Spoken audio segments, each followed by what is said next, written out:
izahay ihany koa dia tena vonina ny hanome tsara indrindra fa ty aminay hanaovana izay mahafaly anao ka noho izany Andriamanitra dia raiso izay rehetra atolotra eto androany izay rehetra avy any aminao ihany koa dia raisinay izany androany mitenena aminay fa vonina iaino anao izay vahoakanao izay mpanomponao momba anay ianao amin'ity androany ity misaotra betsaka Andriamanitra mankasitraka anao izay fanahy masina fa raha tsy ianao no momba raha tsy ianao no mitantana dia zava-poana ihany ny zavatra ataona eto ianao ilay mahalala ny atilalin'ny fon'Andriamanitra no hanokatra ny masom-pananay tsirairay avy androany hahafantaranay izay tena sitrapon'Andriamanitra marina ho an'izao fiangonana izao mino izay fanahy masina fa efa manokatra lalana sahady ianao amin'izao fotoana izao dia hoento izahay hoento eo amin'ilay fanatrehan'Andriamanitra izay amin'ity atoandro ity izany rehetra izany hisaorana anao fanahy masina hisaorana anao Andriamanitra Alleluia Alleluia Amen manana tompony ianao androany tonga eto amin'ity atoandro ity satria eto Jesosy eto izy efa manomana ny tsara ho anao izy ny fonao sy ny sainao mombanao rehetra dia homano andray an'izany zavatra azy tsara be efa homanin'Andriamanitra ho anao izany misy faliny amin'izany ve tsika eto raha faly ianao dia mite hafa mafy hozy izy ny tenin'Andriamanitra hoe raha misy olona faly dia aoka izy hira fiderana raisitsika ao anatin'izany fitehafantanana izany ihany koa reto mpidera reto hitondra antsika ao anatin'ny fideranan'Andriamanitra avy hatrany toy izany te hatananao ho an'i Jesosy irery ihany izy manatrika antsika eto amin'ity toerana ity sady izany ve Alleluia dia amin'ity tolakandro ity indray tena faly be Jesosy mahita anao eto satria na amin'izao oro izao tena hoe sakrifisy lehibe mihitsy hoe ny olona mety mamoky ny nofony fa ianao kosa tonga eto hitady an'Andriamanitra dia izao ny tsarovy hoe tsy verimaina izany izay rehetra mahita an'Andriamanitra fa misy zavatra efa nomanino anao eo amen androany tsika dia Andriamanitra te hiteny amintsika indray hoe tena tiany loatra tsika mety efa maheno an'izany foana ianao isan'andro dia rehefa maheno ianao hoe Andriamanitra dia fitiavana dia indraindray tsika ohatry ny hoe mahita zany hoe mahazavatra tsika dia hoe tena tian'Andriamanitra mivaly ho vavaka tsika dia hoe tena tian'Andriamanitra misy zavatra tsara mahazo atsika dia eo tsika miteny hoe tena tian'Andriamanitra fa androany kosa mitena aminao hoe ninona zavatra misy eo amin'ny fiainanao dia tsy manova ny fitiavan'Andriamanitra anao zany ny fitiavan'Andriamanitra dia mahita lavitra mihoatra noho izay hita amin'ny masontsika tsika mety hoe rapitso any mety ny androany any hitatsika na rapitso fa izy mbola mahita lavitra mety hoe misy trangan-javatra eritreretinao hoe tsy fitiavan'Andriamanitra izao fa za mitenanao hoe rehefa tena tsapanao zany hoe fitiavan'Andriamanitra zany dia eo ianao ilay tena miteny hoe miara-miasa soka ny zavatra rehetrarehetra sady izany ve dia ndao androany tsy haiko hoe inona ny zavatra manavesatra anao inona ny zavatra mety lalovanao mety hoe nahazo fitahina ianao nefa mety hoe tsy nahazo an'izay koa ianao fa izao tsika manana antony foana hifaliana isan'andro sady izany ve tenin'Andriamanitra dia miteny hoe mifalia mandrakariva ao amin'ny tompo hoy izao indray mifalia tena hamafisiny ilay izy dia matoa izy miansisy tamin'izany dia fantany hoe misy antony afaka hifalianao sy hifaliako foana isan'andro dia androany ianao mbola manana famonjena sady izany ve ianao manana an Jesosy ianao ilay manoatra no mpandresy ianao ilay tiany Jesosy dia ndao hifaly tsika sady izany ve raha vonina ianao hifaly dia asandrato ny tananao roa dia mite hafa mafy ho an'i Jesosy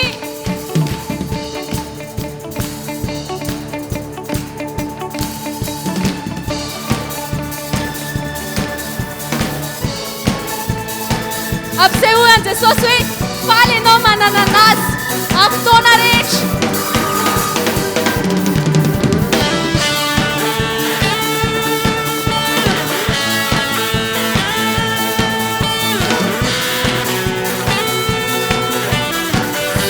Desiderati Vinna rishanga mlalako Sashira yavujika vila tuanate Jesosy no anarany Della tole fa marina na terra kumpanesya Manotra mpanesya Panduva fanzakana De manana fane masna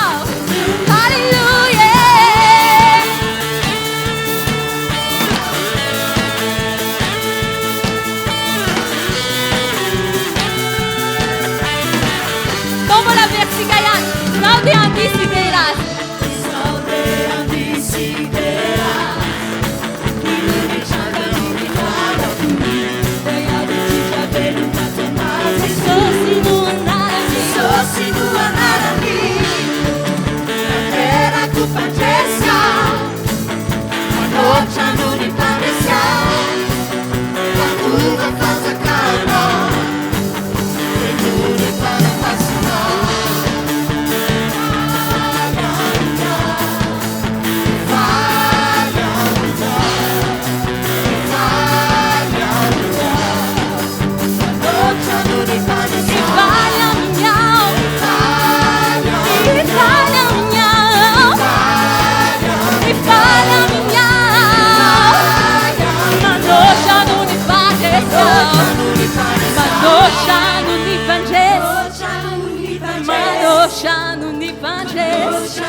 Sana kajemanisha, abarofu noresh. Sana kajemanisha, sana kajemanisha, sana kajemanisha. Fenuni ni fanai nyao, fenuni ni fanai nyao, fenuni ni fanai nyao, fenuni ni fanai nyao. Sanmite ninina zavatra mitranga dia tsaroava zanak'Andriamanitra foana ianao ary tsy hanova ma zanak'Andriamanitra anao zany circonstance mitranga ka ninina zavatra jereny masonao a dia mino fa afaka hiteny ianao hoe tsy haiko ny tsideranao Jesosy a fa na mijery ianao gauche na mijery ianao droite a dia mahita ny fahatsaran'Andriamanitra dia afaka hiteny ve ianao androany hoe comment ne pas te louer Seigneur. Amen. Dia ndao anditsika ao anatin'izany hoe ilay tononkira milaza hoe ahoana moa tsy hiderako anao Jesosy a tena hoe tsara loatra amin'ny fiainanay ianao dia sainsainy fotsiny fitiavan'Andriamanitra ao anatin'izany.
te louer?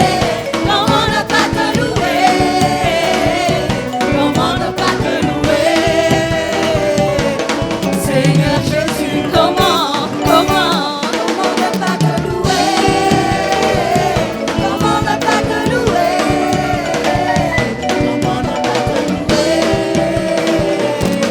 Seigneur Jésus, comment ne pas te louer?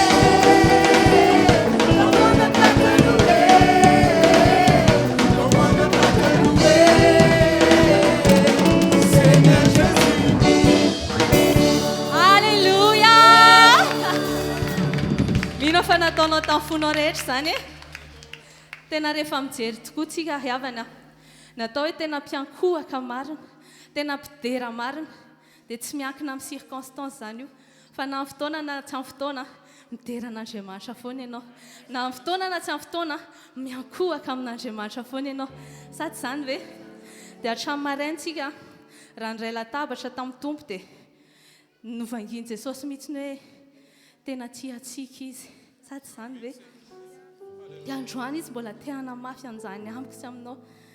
Tena tsy misy ny fitiavan'i Jesosy tena hoe tsy azonao ferana ao anatin'ny sainao akory fa tena hoe misy fiteny vazaha izay ohatrany hoe fitiavana adaladala. Hoe fa maninona moa zany Jesosy maty ho azy ho anao nefa mbola tsy haina akory na handray azy na hanaiky azy le olona fa maty ho anazy fotsiny. Fontsika mbola mpanota dia efa tia antsika izy. Ary tsy misy zavatra ataontsika ampiovana izany hoe ahatonga anazy tia mihoatra na tia latsaka antsika. Fa tena fitiavana mandrakizay ny itiavany asy ianao. Tena androany ao ka ho tafapaka ao anatin'ny fonao zany hoe tena tiany Jesosy anenao. Misy tantara anankiray zay ately olona tena hoe tsy nino an'Andriamanitra. Dia mivadiny nanomboka mivavaka dia nenjehany, tena nenjehany. Dia avy eo izy mba handreseny lahatra amin'ny vadiny hoe aza makany amin'io fivavahana io. Dia nanao recherche izy momba ny hoe fa iza loatra ilay Jesosy dia fa maninona izy maty. Tena tsy nahita valy mihitsy izy hoe fa maninona ary. Dia ny valiny farany nitany hoe nitenen'olona anazy hoe fa maninona zany ilay Jesosy io manao an'izany nefa izy hoe manana hery be voninahitra. Dia izao fotsiny valiny hoe fitiavana tsotra izao. Dia tsy haiko zany raha tsapanao fa za manokana tena hoe zay zavatra rehetra iainako dia atsapako an'izany fitiavan'i Jesosy zany. Impiry moa zany efa hoe mety hoe nanota, mety hoe efa niala kely taminy nefa nisy tena tsy mijanona amin'ity foana ary misintona hiverina amin'ny foana. Dia ohatr'izany koa ianao, matoa ianao mbola manana tombonandro androany dia ny fitiavan'i Jesosy misintona anao hiverina aminy. Sady zany ve? Dia ndao hibanjina an'izany fitiavan'i Jesosy zany, hibanjina ny zavatra nataony ho antsika hatramin'izay satria efa vitany teo amin'ny hazo fijaliana ny zavatra rehetrarehetra. Ary ny hazo fijaliana ny sinina ambony indrindra ny amin'izany fitiavana izany. Raha mety ianao dia akipio ny masonofinao. Dia saintsainy Jesosy ilay maty ho anao. Saintsainy hoe taiza ny toerana nisy anao nefa nisy tibe anao tsotra izao. Tsy nisy hoe nahoana, tsy nisy hoe satria ianao tsara na hoe ino, fa tena tiany tsotra izao ianao. Tsy mba nanisany helika ao izy, tsy nitanisany fahotanao izy hoe ianona zao nataony, fa tena ny fitiavana tsy ahazavaina. Halleluja.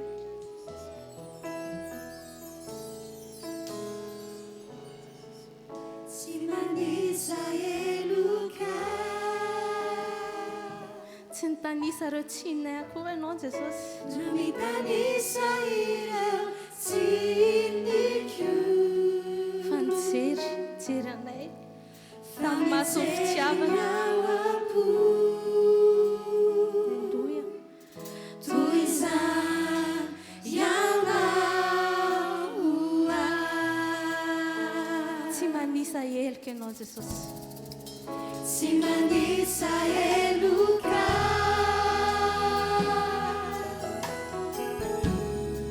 na mitanisa ireo tsiniko, Fa mijery ny ao apo. fa mijery ny ao apo. Toy izany ianao ay.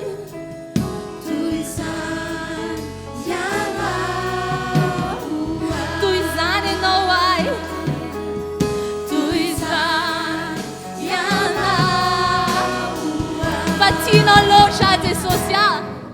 Fatinao loatra hoe kamaty ho ahy ianao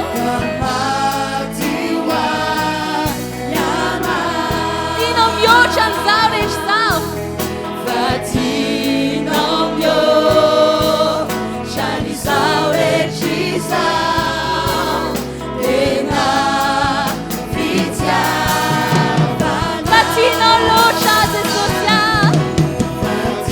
tsy misy manana fitiavana mihoatra anao nanolotra ny ainao ianao mba ho famojena anay ary famojena fenina totrao tsy tapatapany fa tena feno fatinao mihoatra an'izao rehetra izao tena fitiavana fatinao loatra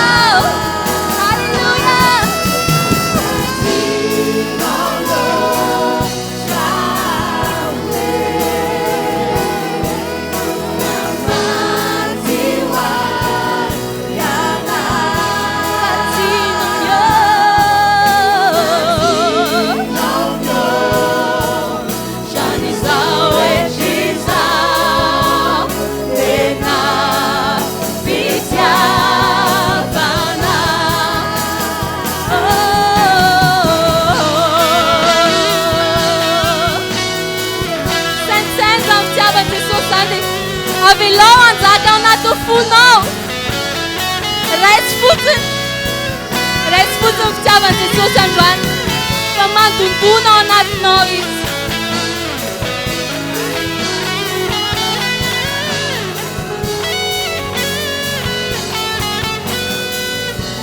sotra Jesosy mankasitraka ny amin'ny fitiavanao mankasitraka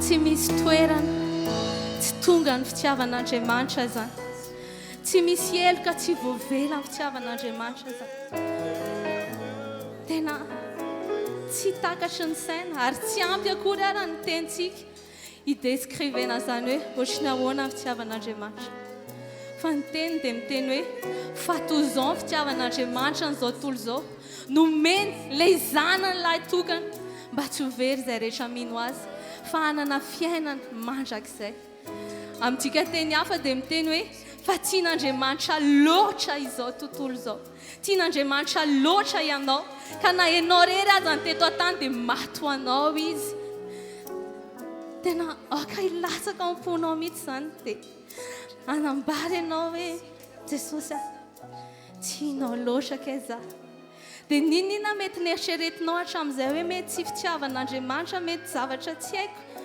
dia tena tsarovy hoe tianao foana izy tianao loatra amen tianao loatra averimbereny fotsiny ao anatin'ny vavanao zany androany hoe tianao loatra tsy misy zavatra afaka ampiova ny fitiavan'Andriamanitra na tianao loatra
fitiavanao zany Jesosy dia androany zay tsy toetra amin'ny mazanaka anay fotsiny fa iroa zay amin'ny mahafofombadinao anay dia hanambara aminao koa hoe tianay anay ianao Jesosy ary tsy misy na vita ny vitanao zany tao anatin'ny arivo fa ianao rery ny antony zavatra rehetra dia hibanjina anao ny hatsaranao ankafianao ankamamy anao fotsiny zay androany satria tsy misy ary tsy ahita takanao mandrakizay zay Jesosy mamy loatra ianao Jesosy mamy loatra ianao babo ny fitiavanao zahay halleluja halleluja ao anatin'ny tirity dia aoka ianao hibanjina amin'ny fahatsarany fotsiny dia amboraka fitiavana be anazy fotsiny dia tena sokafa ny masom-pananao dia mahita any Jesosy eo akaikinao dia ataovy izay sinona rehetra ataony mahafantatra hoe tianao ane izy tsy atakalinao an'izaniza ane izy afa-po ane ianao manana anazy amen ianao ilay malala anay Jesosy ianao ilay tianay indrindra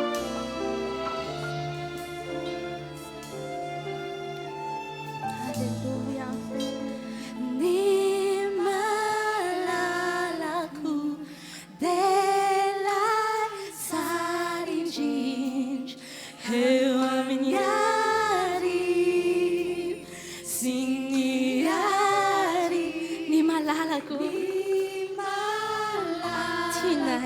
Jesosy maminay loatra ianao Jesosy nahitady zay naiza naiza tsy ahita fahatsarana mihoatra anao ny malalako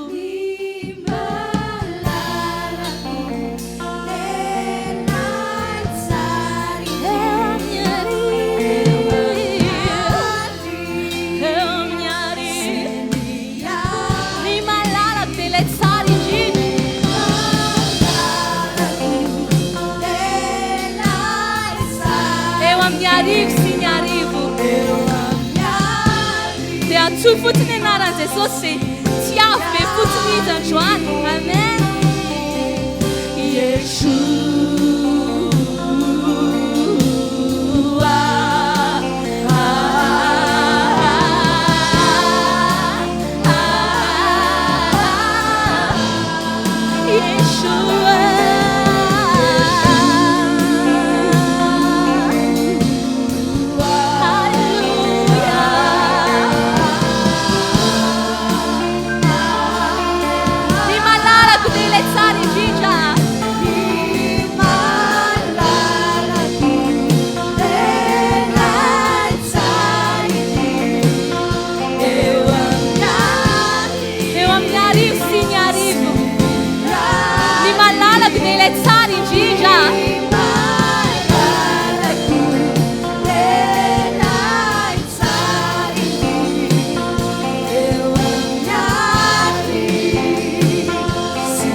ambarao zay tianao ambara amin'ny Jesosy miandry ilay feoanao personnel mihitsy izy androany miandry ilay teninao personnel izy androany inona tianao ambara amin'ny Jesosy ahoana fomba hitenenanao fa tianao Jesosy dia ataovy izany zao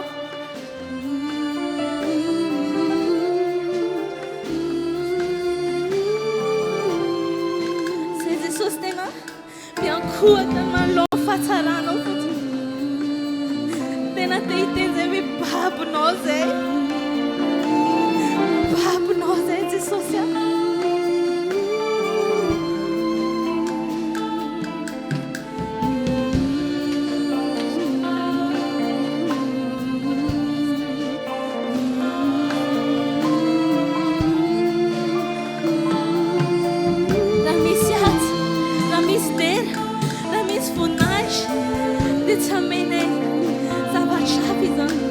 misy fiankofana tsara indrindra tsy hamena zavatra hafa zany fa homena ianao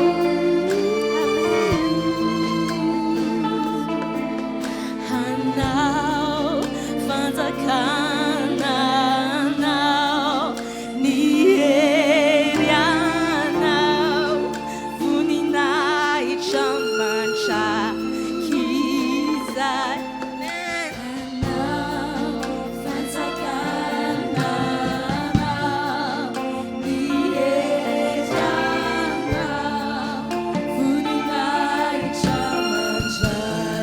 fanjakana anao ny hery anao voninahitra mandrakizay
Jesosy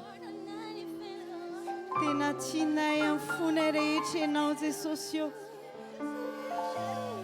fa ny fitiavanao anay melomandraka hariva amin'ny fitiavanay ianao na manota isan'andro ary izahay dia tena mbola tianao foana tsy mitanisan'izany ianao fa mamela heloka isan'andro mbola nafonao ihany koa ny ainao navelanao ny tenanao ho kapohina navelanao ny ranao hijininika mba ho famonjenanay rehetra zany Jesosy anao tokoa ny fanjakana anao ny hery anao ny voninahitra mandrakizay mendrika anao zany misaotra tompo misaotra ny amin'izany fitiavana zany misaotra ny amin'ny famonjena nomenao nataonao ny amin'ny zavatra rehetra eny fa na zay zavatra tsy nisaintsaininay kory araka nefa mahasoanay dia nomenao misaotra anao zay fa fitiavana daholo no anton'izany rehetra zany fitiavanao anay satria zay zanakao zanaka malalanao fofombadinao zahay Kristy alleluia misaotra ka vavanao hipololotra fisaorana an Jesosy amin'izao fotoan'izao noho ny amin'ny fitiavany noho ny amin'ny fanolorany ny tenany misaora azy ankalazao ny anarany fa Andriamanitry ny nofo rehetra izy no efa namonjy anao tsy olona ray ihany no vonjeny fa sika rehetra zao ka aoka sika rehetrarehetra hisaotra azy hisaotra aoka ny fonao tena hiondrika eo anatrehany Hofeny fisaorana ny vavanao, tena hofeny fisaorana. O Jesosy, eo tena mankasitraka anao zahay. Mankasitraka anao zahay satria tsisy mahavita an'izany ho anay. Tsisy manam-pitiavana lehibe ho anay mihoatra anao izay efa nataonao Jesosy. Ankasitrahako anao zany. Misaotra Jesosy eo, misaotra ny amin'ny famonjena, misaotra ny amin'ny fitiavana, misaotra ny amin'ny zavatra rehetra.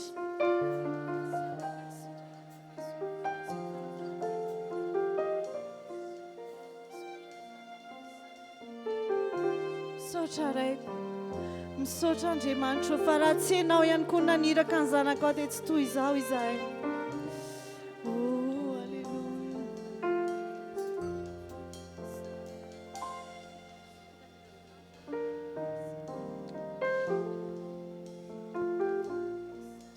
Jesosy.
Manala hoe ianao dia tiany Jesosy ianao na tsy tia anao azy zao tontolo izao tsy maninona izany satria Jesosy tia anao sady izany ve? Ndao ary mazahony toerantsika dia hiroso amin'ny fandaharana manaraka tsika dia ny fotoana izay ahafahantsika manome ho an'Andriamanitra. Homany any an-tananao ny fanatitra, homany ihany koa ny ampafolo-karena, ndraki-pisaorana, ndraki-boady ho an'izay mbola tsy nahatotosa izany tamin'ny maraina. Rehefa eny an-tananao ny fanatitra dia ndaontsika hivavaka, ahondreo ny lohanao dia hiaraka hivavaka hanolotra an'izany fanatitra izany isika. Misaotra anao izay Andriamanitra iray fa mbola nomenao fotoana indray amin'ity androany ity afaka manome ho an'ny asanao. Misaotra satria ny famindraponao, ny fitahiana avy aminao no ahafahanay manome ho anao. Amin'ny fonay rehetra Jesosy eo no hanomezana ho fampandrosoana an'izao asanao izao. Mino aho fa ianao dia tena hitany tsirairay avy izay hanome. Izay tsy manan-komena kosa Jesosy dia mbola hitahy azy mihoatra hatrany ianao satria ianao ilay tompon'ny famatsiana dia hamatsy ny olona tsirairay avy ianao. Izay rehetra omenay Jesosy dia ampitomboinao avo zato eny, avo arivo eny, araka ny lanin'ny fanjakanao azy zany. Izay rehetra manome dia ho ampitomboinao ihany koa izay ananany satria ianao Jesosy dia tena tianay dia afaka manokatra ny lanitra ho anay ianao. Misaotra indrindra Tompo. Aleluia, aleluia, amen. Dia mandroso avy hatrany izay anatra ny ampafolo-karena, ndraki-pisaorana, ndraki-boady etỳ amin'ny boaty etỳ anoloana. Ny fanohanana ny émission télé sy radio ihany koa dia eto anoloana eto izany dia ao anatin'izay dia anao hira iray ny mpidera. Mandroso avy hatrany tsika tompoko.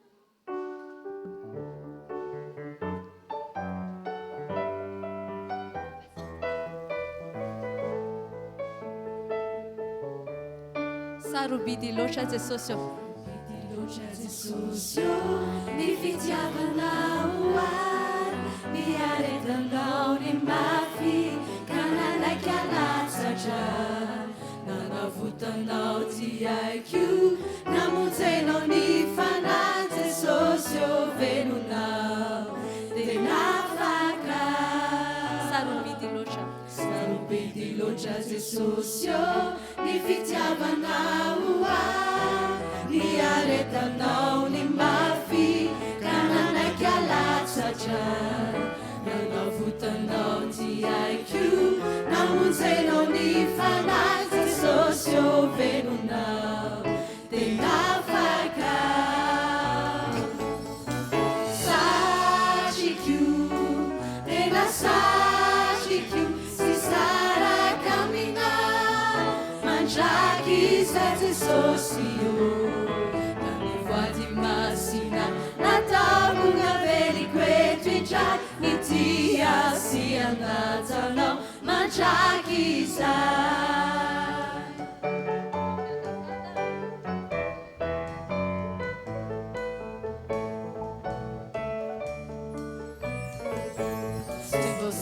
vola sy arena ny fitiavanao ay fa sarobidy ny famonjena sy ny nanavotanao ay babonao ao Jesosy tena babonao tokoa e ny tikanao satria efa tia taloha satriko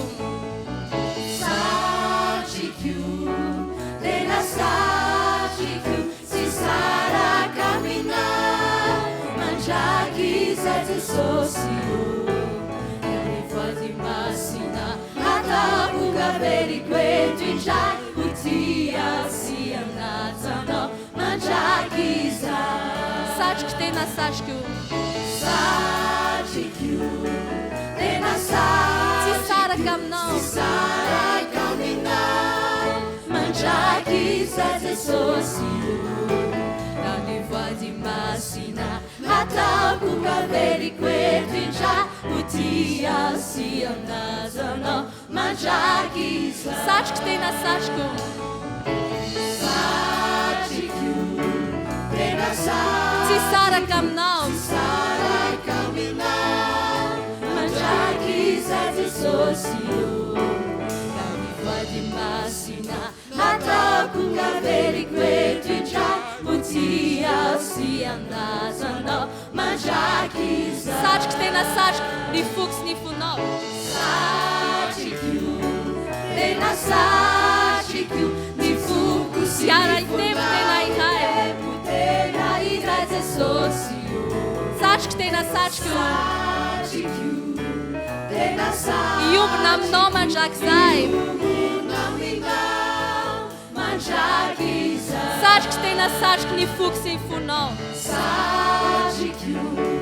tena satriko ny foko sy i tempo tena ho ihay Jesosy tena iray Jesosy satriko tena satriko tena iombona aminao mandrakizay mandraky za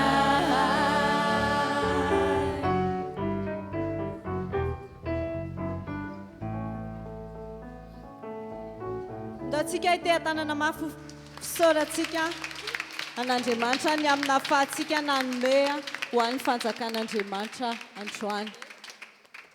Amin'izao fotoan'izao tsika dia tonga amin'ny fotoana izay hitenenan'Andriamanitra aminao indray. Teo ianao no niresaka tamin'Andriamanitra nanamboraka ny ao anatin'ny fonao fa amin'izao fotoan'izao dia ampiasan'ny mpanompony izy lehilahy mahery. Izany no entiny eto anatrehanao androany hitondra ny teniny dia hoy aho aminao hoe angataony fanahy masina mba tena hanokatra ny masom-pananao ahafahanao mitahiry an'izay tena tenin'Andriamanitra hoentin'izany mpanompony izany eto amin'ity toeran'ity androany ahafahanao ihany koa mampiatra an'izany any amin'ny fiainana andavanandronao ka tena hoe ho kristianina modely antsika rehetrarehetra eto amin'ny fiangonana Androndrakely. Amen. Tendao tsika ite tanana mafy ary ho fandraisantsika amin'ny pasteur Claude izy no hitondra ny tenin'Andriamanitra eto androany.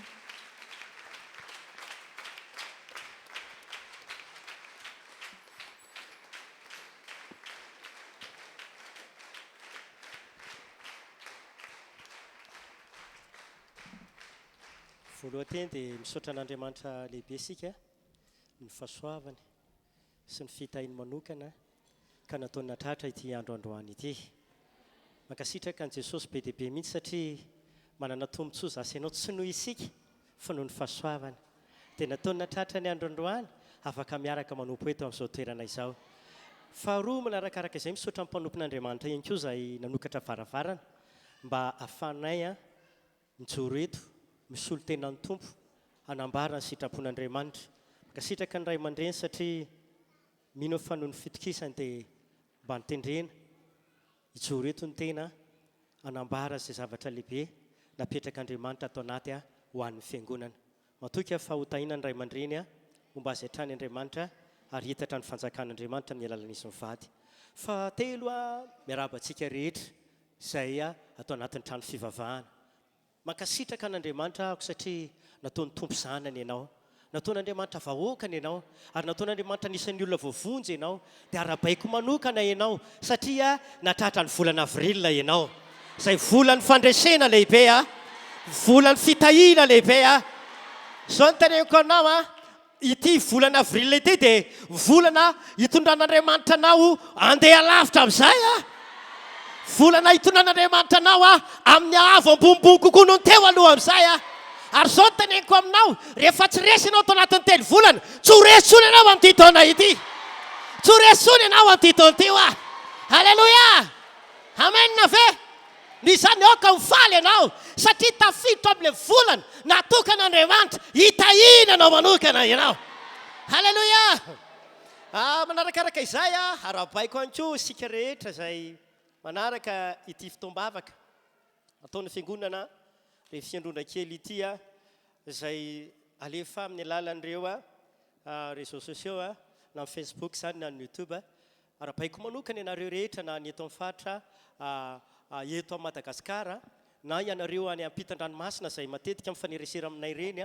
Mankasitraka be mihitsy ianareo reny ary tsofinay rano foana mbola ho tain'ny tomponareo amin'ny alalan'ny fanarahana ity fitoam-bavaka izay isaorana amin'ny tompo lehibe fa manokatra varavarana foana Andriamanitra mba ahafana manitatra ny fanjakana.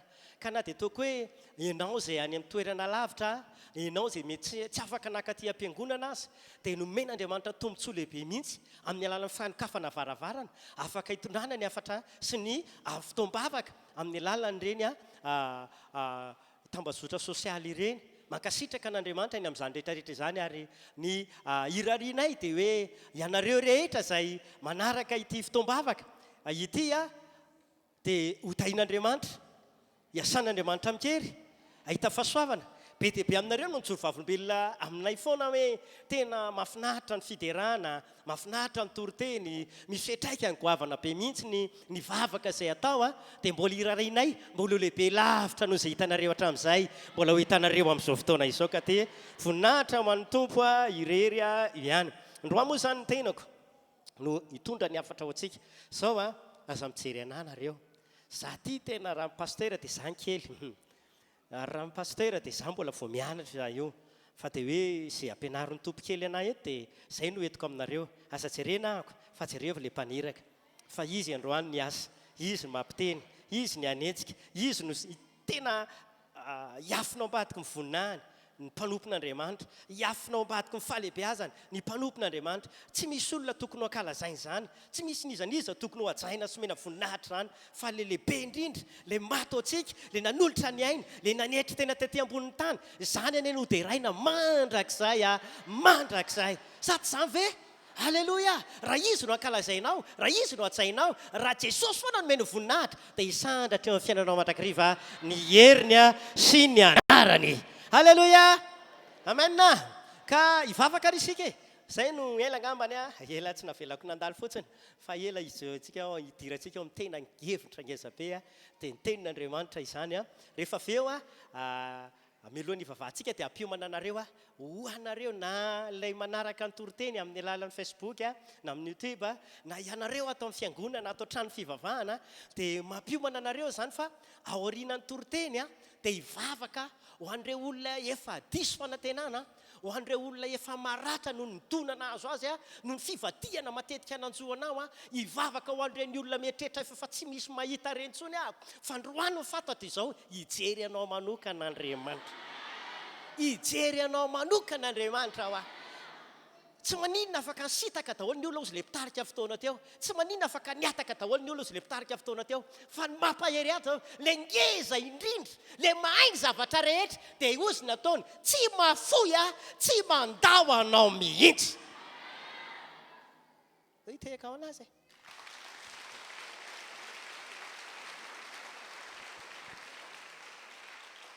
dao atsika hivavaka ngataka amin'ny tompo mba tena fanamasina ny asy metsika sehatra fanamasina amin'izao fotoana izao Andriamanitra misaotranao amin'ny anaran'i Jesosy Kristy tompo makasitraka anao indray noho ny fahasoavana misaotra ny amin'ny taridalana misaotra ny amin'ny fitariana misaotra ihany koa ny amin'ny tombontsoa lehibe menao anay indray ahafahanay mbola hiaraka hiain'ny teninao ankehitriny amin'izao fotoana izao fanahy masina dia sokafanay ny fonay sokafanay ny fanahinay sokafanay ny sainay sy ny feofetreretanay andray ny fanambarana izay efa vahomanao anay Andriamanitra tena misaotra betsaka anao foana izahay satria isaky ny fotoana miaona aminao izahay dia izay tsara indrindra ny efa nomaninao anay ka ankehitriny tompo isakafo ho an'ny fanahinay indray izahay isakafo ho an'ny finoana indray izahay mangetaheta fahalalana avy aminao indray izahay dia misaotra betsaka anao menay anao sehatra rehetra fanahy masina menao anay sehatra rehetra Jesosy ianao Jesosy Kristy ilay teny tonga nofo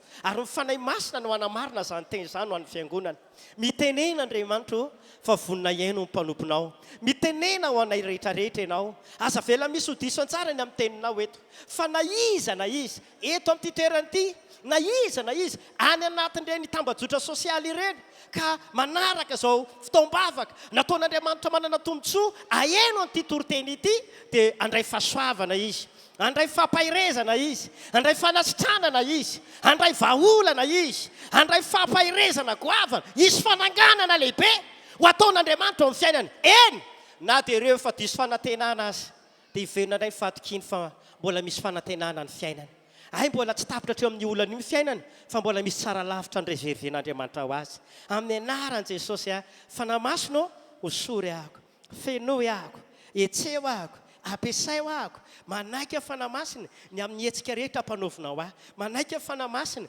tena hoe enao no ekeko hanokatra ny vavako anendro ny molotro anetsika amin'ny famizam-pahasoavana izay menahako arak'izay sitraponao fanamasina izany ka dia nitera ny aja voninahitra ny saotra dia ho an'ny ray sanaka ary fanahy masina ny fiadanana ho an'ny fiangonana rehetra alleloia amen eny ary tompoko androantsika dia jery loha hevitra anankiray izay ataoko hoe tena nampahery ahy izy ity ary vao mainka nisokafany fanantenako foana hoe kay raha miaraka amin'Andriamanitra tsy very zany ay raha miaraka amin'Andriamanitra tsy resy zany ay raha miaraka amin'Andriamanitra dia hita amin'ny foantsika ny loha hevitra anarantsika androany dia ilay Andriamanitra mahita ilay Andriamanitra mahita Andriamanitra maninona hoy ny Andriamanitra indraindray ianao tezitra rehefa tsy hitan'ny olona dia loza ianao toa ny amody fanina ny sasany tsy maninona afaka mody fanina izy afaka tsy mijery izy fa misy anankiray tsy mety miala aminao any fa mahita anao isan'andro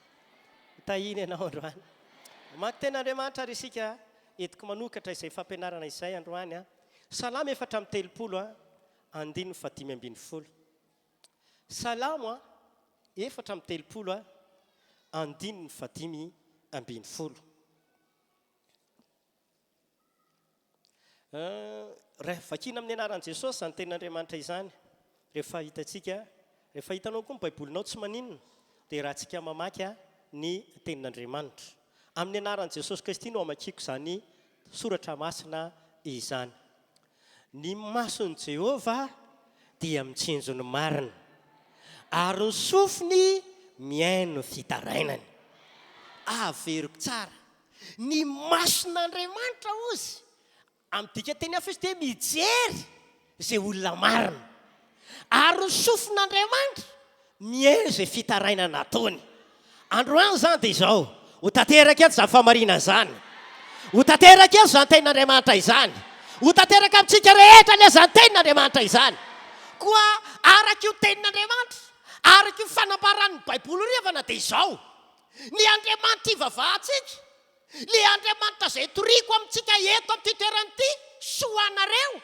izay manaraka izao fotoam-bavaka izao, dia manamafy ny soratra masina fa manana maso io Andriamanitra io.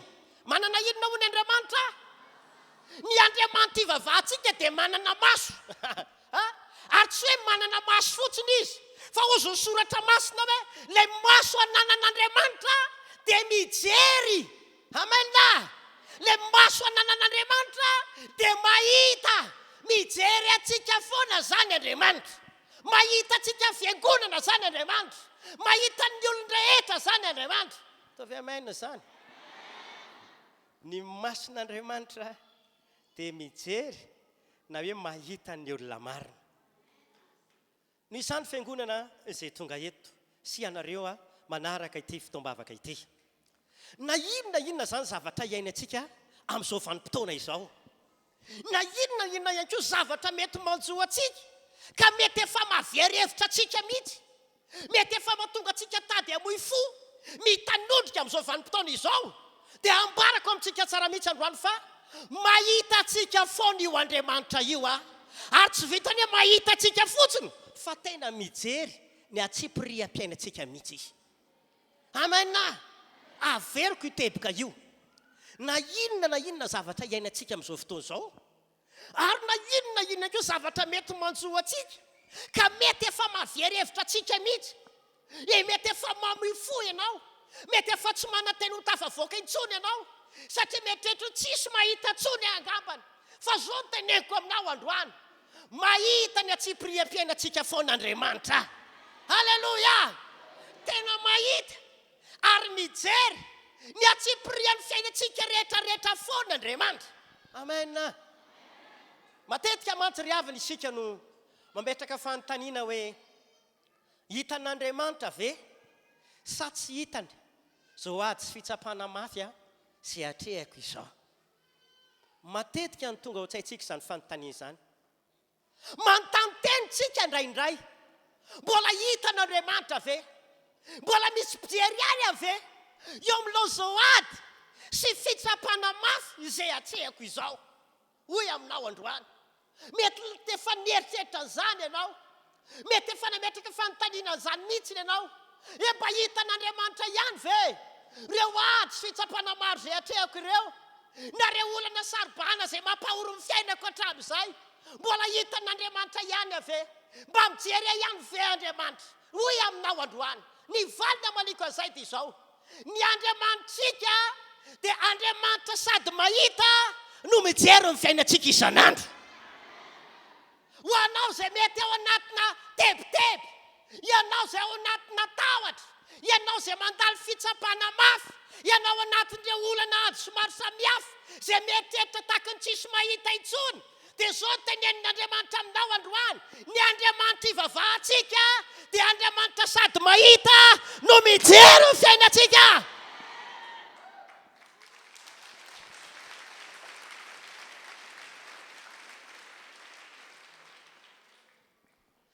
Io Andriamanitra io ihany koa dia tsy vitany hoe mahita sy mijery ny fiainantsika fotsiny, fa izy ihany koa dia izao teneniko amintsika, dia izy tsy mba hoe manalavitra ny fiainantsika izany. Tsy mety manalavitra antsika Andriamanitra, na ihany koa hoe mamela antsika hoe hiady rery eo alohan'ny fiainana izay eritreretintsika fa hoe tsy ho tafavoaka intsony. Tsy mba mety manalavitra antsika Andriamanitra, tsy mety mandao antsika Andriamanitra eo amin'ilay toe-java-mitranga izay mety efa malasa eritreritranao io, mahaviarevitranao io, dia tsarovy fa Andriamanitra tsy mety misitaka aminao ary tsy hanalavitra anao izany mihitsy. Indraindray ry havana, mety mahatsapa ianao fa tena tsy misy mahita ny fanaitainana, na tsy misy mahatsapa izy ny ratraponao angamana. Izay no natonga nampiomana tainy aloha, hivavaka ho an'ny olona rehetra mety nisy ratra tao am-pony, hivavaka ho an'ireo olona mety hoe tratra ny fivadisom-panantenana matetika ahako, hivavaka ho an'ireo olona izay tratra ny fivadihana matetika androany. Fa hoy aminao androany, indraindray ianao mety mietreritra, mety mahatsapa hoe toa ohatrany tsisy mahita ny fiainako na fitaintainako, ohatrany tsy misy mahatsapa intsony angamba ny ratro am-poko amin'izao fotoana izao. Mety tonga amin'izany ianao indraindray, nefa mety lasa eritreritra ihany koa na mikorotan-tsaina hoe tsy misy mahita antsony angambana verevitra ako mikorotana amin'ny fiainako tena tapidalaka le amin'loany toetra fa misy amin'ny fiainako Andriamanitra ry havana dia mahita izy dia mijery akaiky ny lafindravatra rehetrarehetra amin'ny fiainantsika mahita Andriamanitra mijery akaiky amin'ny fiainanao tsisy miafina amin'Andriamanitra amin'ny fiainanao satria zao tenenina ny mason'Andriamanitra mitsinjo ny mason'Andriamanitra mijery ny mason'Andriamanitra dia mahita ary tsy vitany mahita sy mijery fa ninona fitarainanao ninona zavatra teneninao iaino anao Andriamanitra iaino anao Andriamanitra zay olona mitarainanao mety tsy niaino anao zay olona mpanitarainanao sy niandrasanao amin'ny vahaolana mety tsy nanatongilana ny sofiny taminao mety tsy nirarahanao mety nanilika anao aza ny hafa fa zao no teneniko aminao mametoky Andriamanitra androany alahady fa Andriamanitra tsy mahita anao izy mijery anao izy iaino ny fitarainanao izy Halleluja amena maheno amin'izao fotoana izao misy olona eto mieritreritra efa miady rery ary mieritreritra hoe tsy ho tafavoaka intsony izy maheno ahako fa misy olona ihany koa mety efa kivy sy misy fotoana ianao mivavaka mihitsy Andriamanitra farano amin'izay ny fiainako tsy te ho velona intsony androany amin'ny teny aminao Andriamanitra mbola mahita anao ary mijery anao manokana aoka hiverina indray ny fanantenanao aoka hitraka indray ianao aoka ianao tsy ho kivy zany fa niza tsy nijery anao Andriamanitra mahita anao ry havana hitany daholo lafin-javatra rehetra misy amin'ny fiainantsika ny toe-java-misy atrehatrika io ny lafin-javatra rehetrarehetra zay atrehatrika io hitan'Andriamanitra io maninona hony hitan'Andriamanitra avokoa ireo lafin-javatra rehetrarehetra zay eo amin'ny fiainantsika fantatr'Andriamanitra ary hitany avokoa ireo zavatra rehetrarehetra sy ady sy olana lalovantsika amin'izao fotoana izao hitany io ary iaino anao izy androany dia amonjy anao zay manao amainina mafy Halleluja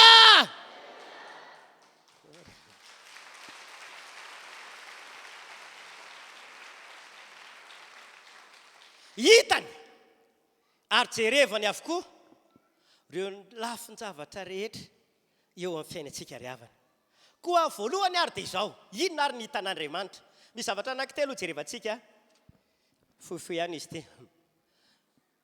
voalohany inona ny hitan'Andriamanitra indraindray ianao mety miaritra indraindray ianao mety mandefitra indraindray ianao manao zay efa tena hoe mba hitavan'ny olona anao fotrany tsisy mahita zany za tsy marina zany efa miezaka mandefitra ianao miezaka tena hoe manao zay mahafaly olona ianao fa indraindray ny olona ravana mifanohatra amin'izay ataonao raha ny amaliny anao fa za miteny aminao voalohany ary dia izao hitan'Andriamanitra io toe-pomay manaiky ao anatinao eo Halleluja mijery na hoe mahita ilay toe-pomay manaiky ao anatsika Andriamanitra misy fotoana ianao tena miezaka manaiky olona misy fotoana ianao miezaka tena manao zay tia ataon'ny olona indraindray fa ohatrany tsy asian'ny olona vidiny zany fa ao amin'Andriamanitra dia izao izy Andriamanitra mampanantena ary milaza fa izaho Jehova dia mandinika ny vosony fo no izany hoy aminao androany mahita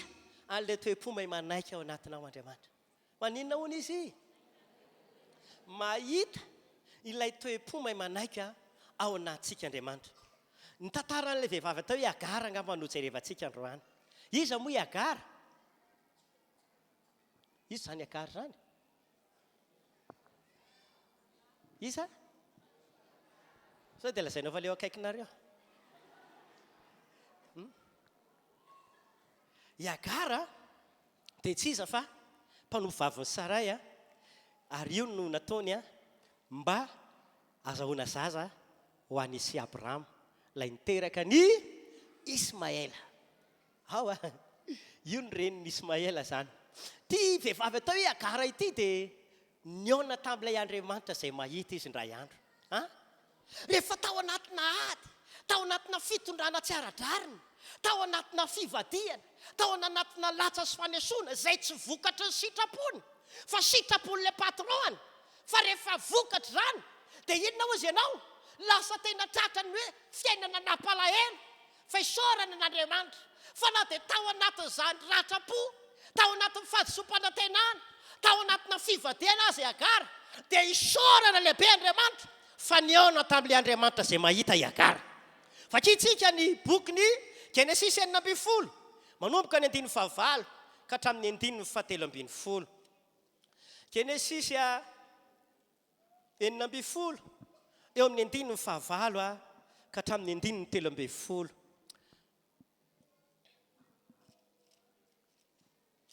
Zao no vakin'ilay tenin'Andriamanitra amin'ny anaran'i Jesosy. Rehefa avy eo dia azavaiko tsotsotra fotsiny any aloha fa somary voafetra mantsy ny fotoanantsika. Aroa izy, hoy izany Andriamanitra, ry Agara ny devon'ny Saray, avy taiza ianao ary akaiza. Aroa izy, mandositra ny tavan'ny Saray tompo vavy koa. Aroa ilay anjelin'i Jehovah taminy, miverena any amin'ny tompo vavinao ka miareta izay ataony aminao. Maninona hony? Ndana miverina dia ireto izay ataony. Dika izay, matoa izy miteny miverena dia ireto izay ataony, tsy zavatra moramora fa mila manaiky. Ao, fitoizantsika ary soratra masina. 10. Aroa koa ilay anjelin'i Jehovah taminy, ataoko maro indrindra ny taranakao, ka tsy azo isaina izy noho ny hamarina. Ary hoy indray ilay anjelin'i Jehovah taminy, indro manananaka ianao ka hiteraka zazalahy, ary ny anarany ataonao hoe Ismaela, satria efa niaino ny fahorianao Jehovah. Ary izy ho lehilahy toy ny borikidi, ny tanany amely ny olona rehetra, ary ny tanan'ny olona rehetra kosa amely ny azy. Ary onona eo tandrifin'ny rahalahy rehetra izy. Ary Agara nanao ny anaran'i Jehovah izay niteny taminy hoe ianao no Andriamanitra izay mahita. Fa hoy izy, tsy teto vano mbola velona aho aorian'ny fahitana. Eto izany dia ahitantsika vehivavy anankiray izay araka ny teneniko teo hoe Agara no anarany. Ity vehivavy ity dia nanana tompo atao hoe Abrahama ny lehilahy ary Saraya ny vehivavy. I Agara dia vehivavy Ezipsia. Atao anatin'ny fotoana izay nanompony any Saray izay lehibeny. Dia voalaza ny soratra masina fa antitra ihany Abrahama sy Saray fa tsy nentina azo zanaka. Naniry izy mivady. Mbo me zanaka izay Andriamanitra, mangataka zanaka avy aminao izay Andriamanitra, fa tsy nentina azo zanaka mihitsy Abrahama sy Saray. Nandeha teny ny taona, antitra ihany Abrahama, antitra ihany koa Sara, fa tsy nentina azo zanaka izy mivady. Ndray andro dia tonga tao an-tsainy Saray hoe ory Abrahama manana an'ity mpanompo vaviko ity i Agara, maromaro ny mpanompony tao, fa i Agara ny tanora indrindra, i Agara ny tsara tarehy indrindra, i Agara ny hendry indrindra. Vokatray dia izao, hoy Sara, i Abrahama, ndana matory amin'io ianao dia mba zanaktsika mba handovatsika. Amin'ny mampanompo dia tsy afaka nandà izy. Teo izany dia naneho sady aloha, teo ny hatreny lehibeny, fa naneho faiza manaiky izy. Nanana te-ponaina anaiky i Agara, ka tsy afaka nandà.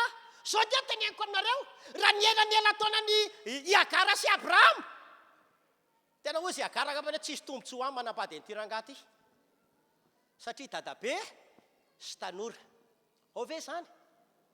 Ary faharoa, i Agara dia raha mbola nambady any ariana any afaka manana mahita tovolahy mitovy taona aminazy tsara, afaka mbola miteraka koa e. Ary afaka manambady olona afaka manakarena koa izy. Tsy vita an'izany, i Abrahama dia ka tsy mitovy firazanana tamin'ny Agara e. Fa zao, nateo ary izany toe-java misy, nateo ary izany tsy fitovizana, nateo ary izany tranga rehetrarehetra izany, no le toe-pomay manaiky tao anatin'ny Agara, dia tsy afaka nandà izy, fa nanaiky foana ny lehibeny.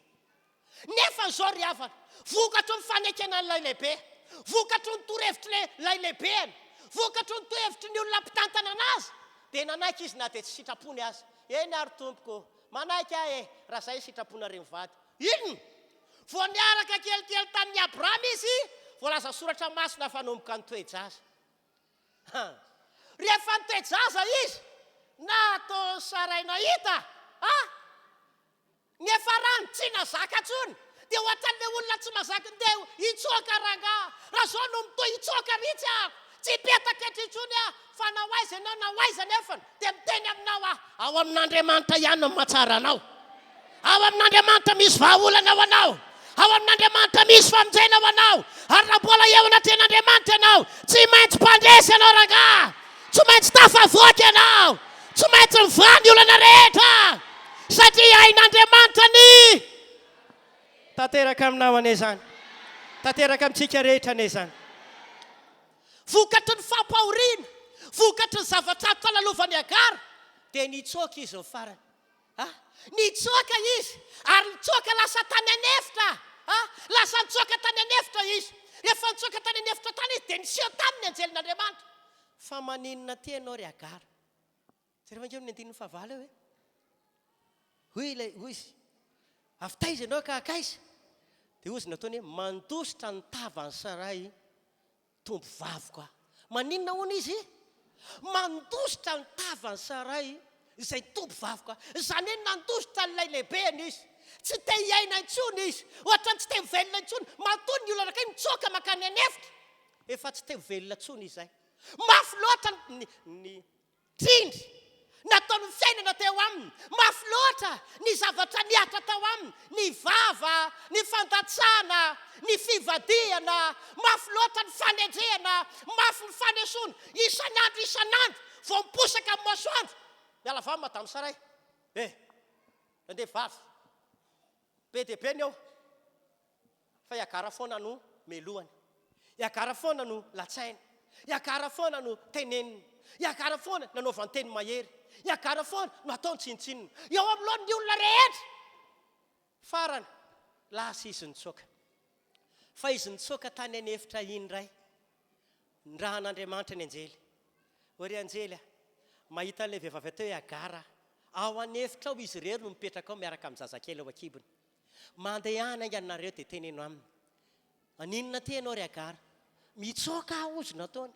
Tsy te hita an'ilay beako intsony aho. Fa ozy ilay anjelin'Andriamanitra. Hory Agara, mandehana miverenany amin'ilay beanao, dia miaretany izay ataony aminao ao. Raha te aminao ny toerana, ahoana? Ozy ilay olona ray izay teto. Ndray andro nitaraina amiko izy. Pastera, tena maditra nge ilay vadiko e. Mpanitsakitsaka nge zany e. Hatramin'ny vadiana inga pastera. Tsy mba nanana fiadana zany a. Tsy mba nanana fiainam-pitiava zany a. Tsy mba nahita fifaliana tao tokantrano a.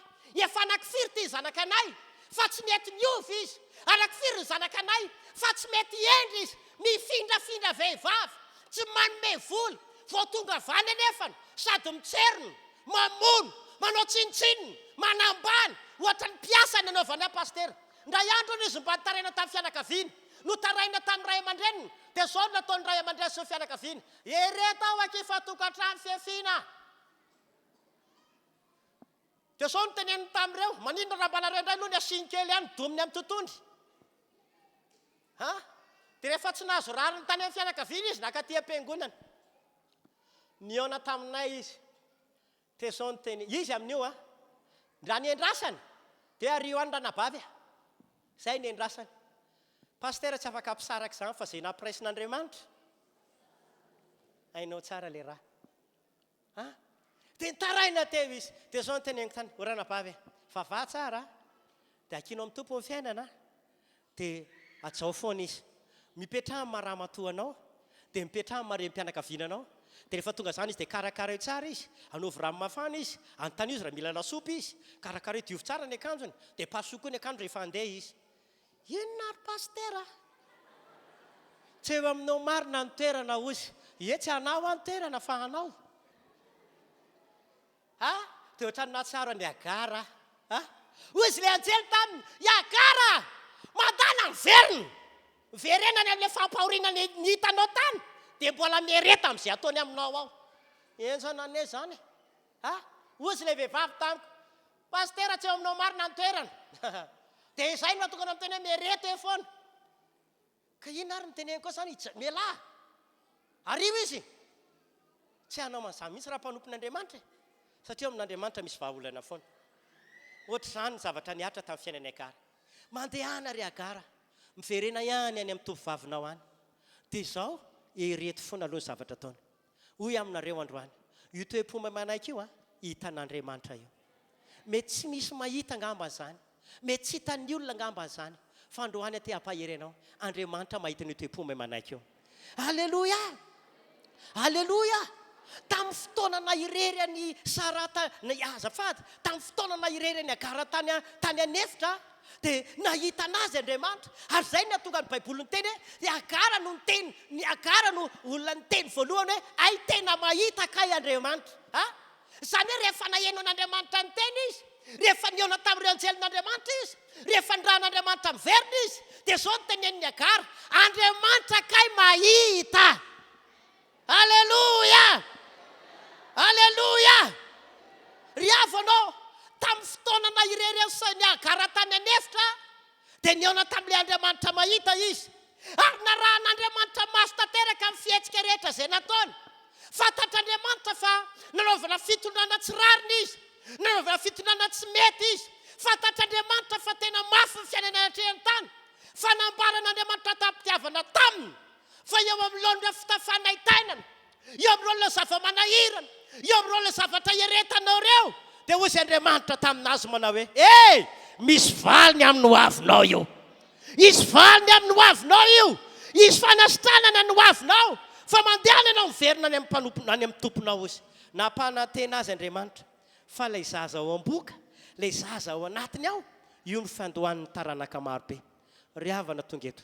Andriamanitra zany dia mijery sy mahita ny toe-po manaiky averiko Andriamanitra zany ho iaho dia mahita sy mijery ny toe-po manaiky rehefa manana ny toe-po manaiky io ianao rehefa hitan'Andriamanitra ao anatinao io toe-po manaiky io dia inona ny tranga inona ny seho rehefa hitan'Andriamanitra zay hoe mahita toe-pona mpino marobe mahita toe-pona olon'Andriamanitra marobe manaiky izy dia zao ny teneniko anareo misy zavatra mahafinaritra amin'ny tranga rehefa manana toe-po manaiky an'Andriamanitra ao ianao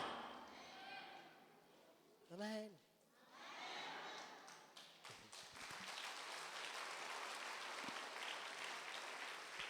averiko tsara ary hoe Andriamanitra dia mahita sy mijery ny toe-po manaiky ary misy zavatra mahafinaritra amin'ny tranga eo amin'ny fiainantsika rehefa manana n'ilay toe-po manaiky an'Andriamanitra ao ianao misy zavatra lehibe ataon'Andriamanitra misy zavatra mitranga eo amin'ny fiainanao ka amin'izao fotoana izao ry havana mety tahaka ny Agara mihitsy nyfaveranao ny tenanao ohatra ny any amin'ny tany efitra tsisy mpahita ianao izao mety honjolonao samy rery amin'ny fiainanao mety nahilikiliky ianao mety niteraka tsy nanambady ianao mety zaza tsy manandray aman-dreny ianao mety honjolonao samy rery amin'ny fiainana androany amin'ny teny aminao tahaky ny olona mandalo tany efitra ve ianao raha hitan'Andriamanitra ny toe-po manaiky ao anatinao ao izy zavatra mahagaga izy zavatra mahafinaritra izy zavatra lehibe ho ataon'Andriamanitra aminao an'izany hitranga eo amin'ny fiainanao an'izany ry havana alleluia amen ve faharoa inona ihany koa no zavatra lehibe ho hitanao rehefa hitan'Andriamanitra fa manana toe-po manaiky ianao mitrantsehitra Andriamanitra eo amin'ny lafim-piainantsika rehetra rehefa hitan'Andriamanitra fa mety ilay toe-po ananantsika io rehefa hitan'Andriamanitra zany fa tena mety amin'Andriamanitra toe-potsika manana ilay toe-po manaiky itsika dia misintona an'Andriamanitra na hoe miantso an'Andriamanitra hitratrehatra eo amin'ny fiainanao zany ndraindraiky atsika ry havana maha-olombelona atsika dia miteny iza kosa nanaiky an'izany rangaha sa rangaha tsy anaiky an'izany ny areta rangaha fa tsy anaiky tsony sa tsy marina zany sa tsy zany zany mihitsy fandroany Andriamanitra miantso atsika ndao manana toe-po manaiky foana alleluia satria Andriamanitra mahita n'iny toe-po iny mahita n'ilay toe-po manaiky Andriamanitra iny mahatonga an'Andriamanitra zany hoe hitondra zavatra mahafinaritra eo amin'ny fiainantsika fa tsy vita zay ihany fa misitona n'Andriamanitra hitratrehatra eo amin'ny fiainantsika izany fananantsika toe-poma manaiky izany ry havanao io Andriamanitra io dia mijery tanteraka zany ny fihetsiky ny fotsika maninona hoy ny Andriamanitra mijery tanteraka ny fihetsiky ny fotsika Andriamanitra tsy ny fihetsikatsika ivelany no mpanjinin'Andriamanitra sy dinihany tsy ny fihetsikatsika ivelany no tian'Andriamanitra ho hita voaloha fa mandinika Andriamanitra mijery ny fihetsiky ny fotsika isan'andro Andriamanitra ka hoy aminao zany tena hitan'Andriamanitra be mihitsy ary omeny lanja ny toe-poa tena mahay manaiky ao anatsika hitan'Andriamanitra be mihitsy io ary tena omen'Andriamanitra lanja mihitsy io toe-poma manaiky ao anatsika io aleloia manarakaraka ihany koa rehefa manana zay toe-poma manaiky izay ianao rehefa hitan'Andriamanitra ao anatinao zay toe-poma manaiky izay dia izao ihany koa Andriamanitra ny miantoka ny fahazahoanao valisoa rehefa manana an'ilay toe-poma manaiky ianao na eo amin'ny lohan'ny mpampiasa anao zany na eo amin'ny lohan'ny vadinao zany na eo amin'ny lohan'ny pasteranao zany na eo amin'ny lohan'ny ray aman-dreninao zany na eo amin'ny lohan'ny mpitarika anao amin'ny sehatra rehetrarehetra misy anao zany mety tsy mifanaraka amin'ny eritreritrao ilay izy mety tsy mifanaraka amin'izay ataonao ilay izy fa samy teny aminao androany fa mila manana ny toe-poma manaiky io ianao eo amin'ny lohan'ny mpampiasa anao indraindray nge ry havana mety tsy mifanaraka tamin'izay nanaovana contrat koa ry havana zavatra mpanaovy mpampiasa indraindray za tadidiko zay efa mpaniasa tamin'ny fotoana ny asa hafa mihitsy zavatra naova contrat tamin'ilay vazaha mivady fa rehefa tonga amin'izay fotoana ny asa tao 2 taona teo eo ny asa ngamany nanomboka zavatra be deaibe izay tsy mifanarahanay mihitsiny natao nampanaovina anahy nisehatra zavatra maro be tao zao amin'izay no teneniko tany vazaha tamin'izany fotoana zany fa ahoana ho zavatra tsy nataontsika tsy mifanarahantsika ato anatin'ilay contrat maninona lasa mpanaovina ao anaty tokony zavatra olona andraikitra olona hafa olona samy hafa manao andraikitra ireo fa maninona ny zataolo nataonareo misahanandreo dia zao nataony tamiko tamin'izany fotoana zany Claude ianao izy nataony mpiasa anay pena isam-bolana ianao dika izay dia izao na inona ampanaovina ianao dia tsy maintsy manao ianao raha mbola teo mpiasa anay endrana ho aza amin'ny asan'olona zany dia isaorako ny tompo fa nampianarina ny za koa fa mpitoro teny tamin'izany fotoana efa mpiandraikitra asan'ny tompo tamin'izany fotoana zany dia nanaiky eny tompoko dia isaky ny mandeha amin'izay dia rehefa hitany amin'izay ilay eny tompoko dia na inona mandeha amin'izay oui madame oui monsieur oui madame dia izay nataon'lay ramose amin'izay Claude oui monsieur dia zany nataony amiko foana fa ninona nampanaovy fa isaorako an'Andriamanitra satria hita ilay toe-poma manaiky tao amiko dia isaky ny farany taona izay misy prime izay omena anay akoatra ny karama dia isaky ny farany taona dia antsoina mandeha mitoerana anankiray izay dia andaholy ny mpiasa rehetrarehetra dia mena valopy rehefa omena valopy dia mandeha ny sasany valopy kelikely ny sasany ngezangeza ny anahy tonga dia valopy ngezabe dia zao amin'izay nytenenina izy mivady mialohan'ny zarana n'ilay valopy sao izy teneninay aminao ianao tsy milaza tsy mahazo miteny inona moa filaza zany tsy mahazo miteny lanja ny vola zay nomena ianao niza manontany ianao tsy mahazo miteny ianao zao ny lanjam-bolanao zao ny vola mena anao sy mivadinao zany ianao sy mivadinao malala an'izany fa tsy azo tenenina nizanizy eko amin'izay sasany ny anay veranga ohatra zao ny anay veranga zay teny rehetra ambany noho ny anahy teo zany nahitako mila manana toe-poma manaiky ianao amin'ny lohan'ny mpampiasa mety mitondra anao tsy ara-jariny ndraindray anao te amaly ndraindray anao te hiteny ndraindray anao ohatra anaovana tsirariny fa samy teny aminao androany mahaiza manaiky foana manana ny toe-poma manaiky eo amin'ny lohan'ny vadinao ndraindraiky mivady ry havana misy fotoana vaditsipino io teneniko voaloha io vaditsipino ake ndraindray teny aminao aiza ndray dia ana bekibo amin'ny pasteranao any so ihany afa tsy bekibo aloha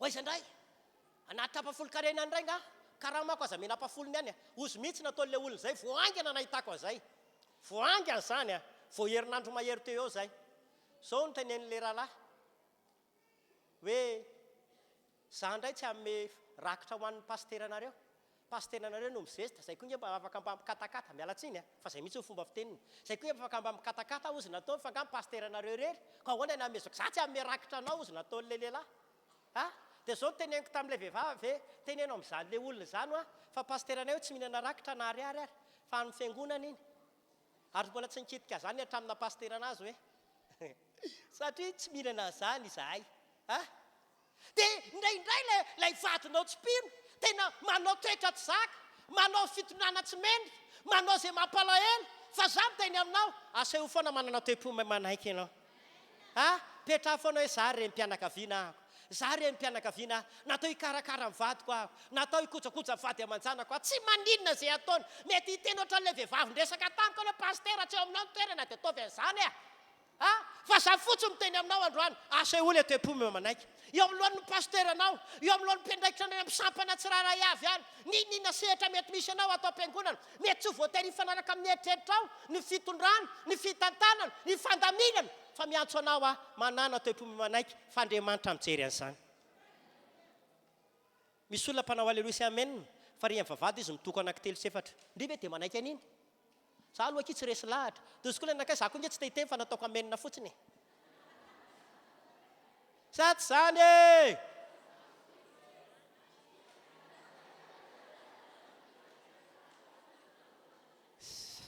aza miresaka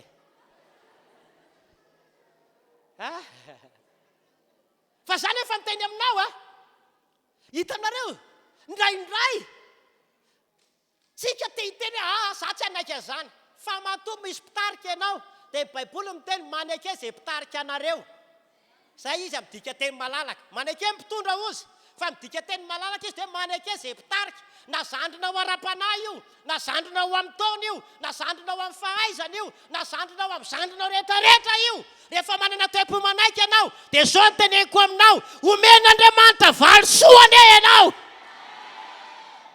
tovy amenina mafy zany valiko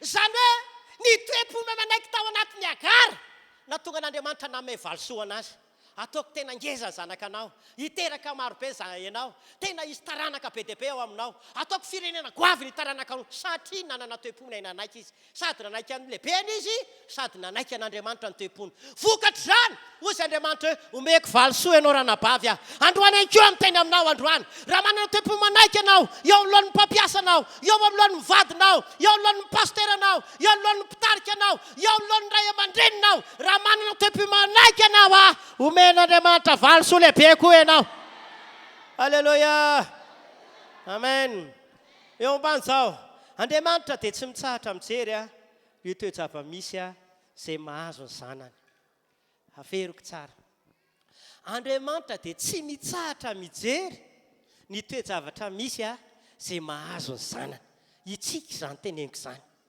tsy mitsahatra mihitsy Andriamanitra ny mijery izay mety toe-java-misy amin'ny fiainantsika mety manontany teny ianao naindray hoe hitany ve zao olako zao hitako zao fasairanako zao hitany ve zao fanenjehana manjoa zao hitany ve zao ry ava malala ao amin'ny tompo mbola tsy tonga atao aminao ifanenjehana io mbola tsy tonga atao aminao kory olana io mbola tsy tonga atao aminao kory ady io efa fantatr'Andriamanitra io ary amin'ny fotoana miatrika an'izany ianao mahita anao Andriamanitra mahita anao Andriamanitra ary tsy jery fotsiny anao izy amonjy anao ane Andriamanitra alleloia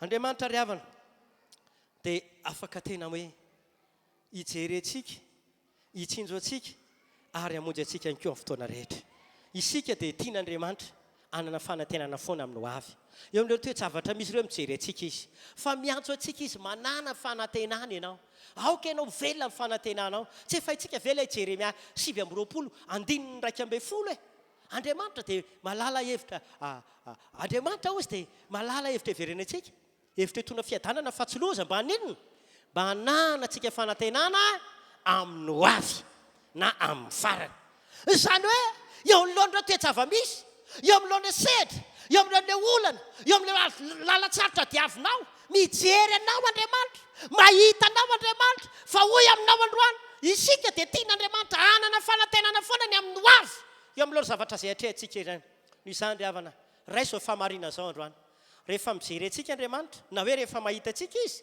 dia izay mahasoa antsika foana no irian'Andriamanitra ao antsika averiko tsara rehefa mijery antsika Andriamanitra rehefa mahita ny fiainantsika Andriamanitra dia izay mahasoa antsika foana no irian'Andriamanitra antsika na dia ao anaty toaka hoe fiaretana aza isika ny irayntsika kosa dia maty izany zavatra izany a ho zavatra tonga mahasoa atsika mety eo anatin'ny fiaretana ianao amin'izao fotoana izao mety eo anatin'ny lalatsarotra ianao amin'izao fotoana izao fa tsofina rano ianao amin'ny anaran'i Jesosy ilay Andriamanitra mahita anao amatika izany hitondra soa anao indray halleloia amen efa madivadiva amin'ny fotoana antsika faharoa inona ihany koa ny hitan'Andriamanitra hitano iaho ilay toe-po izay mahay manaiky eo anatsika hitany tao amin'ny Sara tao amin'ny Agara izany vokatra ny fahitan'Andriamanitra izany toe-po mahay manaiky tao amin'ny Agara izany na tonga n'Andriamanitra nitahan-dravehivavy na tonga n'Andriamanitra nanisoan-dravehivavy na tonga n'Andriamanitra nitsinjo ny fiainan-dravehivavy satria hitan'Andriamanitra ilay toe-ponay nanaiky an'Andriamanitra sady nay nanaiky ny lehibe tao anatin'ny vehivavy io faharoa hitan'Andriamanitra ihany karazana sorona na sakrifisy ataonao eo amin'ny fiainana io hitany io indraindray ianao manontany tena hitan'Andriamanitra ve ny fiaretako hitan'Andriamanitra ve zao fanaovako sorona ny haiko izao amin'ny famponan'Andriamanitra manao sorona ny fiainanao amin'ny taranakao ianao indraindray misy vanim-potoana mety mandalo lalatsarotra ny ray aman-dreny sasany vehivavy sasany mety mikarakara manao izay mety ho an'ny zanakao ianao manao izay mety ho an'ny vadinao ianao manao izay mety ho an'ny ankonanao ianao indraindray arakaraka ny anaovanao izay mety nefany ohatra mbola tsy mahita sitraka foana ianao indraindray sa tsy marina izany arakaraka ny anaovanao izay mba mety arakaraka ny anaovanao soa amin'ny olona ankonana na vady aman-janaka na fiarahamonina ohatra ny hoe arakaraka ny anaovanao izay mety amin'ny olona indraindray ohatra ny tsy mety mahita sitraka aman'olona izany ianao indraindray ianao tena manontany ary miantso an'Andriamanitra Andriamanitra mba hitanao ihany ve zao sorona ataoko sakrifisy ataoko amin'ny fiainako izao ry havanao tena hitan'Andriamanitra foana izay sorona ataonao izany voamarika Andriamanitra avokoa re sorona rehetrarehetra ataontsika Maty 4:20 ao ny 9:1 ka hatramin'ny 9:17 Maty 4:20 dia amin'ny 9:1 ka hatramin'ny 9:17 teneniko amintsika androana hitan'Andriamanitra avokoa izay sorona ataonao ary voamarika Andriamanitra avokoa izany rehetrarehetra izany tsy avelan'Andriamanitra hisy raraka izany tsy avelan'Andriamanitra ho very fotsiny izany fa hitan'Andriamanitra avokoa io amen halleloia dia ozy soratra masina hoe tonga tamin'ny Betania Jesosy dia tao an-tranona lehilahy anankiray tao hoe Simona Boka rehefa tonga tao Jesosy dia nisy vehivavy anankiray nanatona azy nitondra tavoara alabastara nisy menaka manitra sarobidy nisy inona hony menaka manitra tao anatin'io tavoara io sarobidy loatra dia rehefa tonga tao amin'ny tokantrano Simona Boka tao ty vehivavy ity dia nahitan'i Jesosy izy nalainy ilay menaka manitra sarobidy tena faran'izay lafidy izany menaka manitra izany ary raha ohatra ka hoe araka ny fitenin'ny mpianatra hoe raha namidy iny Jesosy dia lafidena ary atelonjato ane iny menaka manitra iny ary afaka mena ho an'ny malahelo faharoa ny tena ary atelonjato tamin'izany fotoana izany raha ohatra ka kotiana amin'izao toe-bolantsika amin'izao na karaha mampiasa amin'izao fotoana izao karaha mana lehilahy anankiray herin-taona karaha mana lehilahy anankiray herin-taona fa tonga dia natao sorona indray mandeha ozy sasany na ray volana ary pastera tsy vitako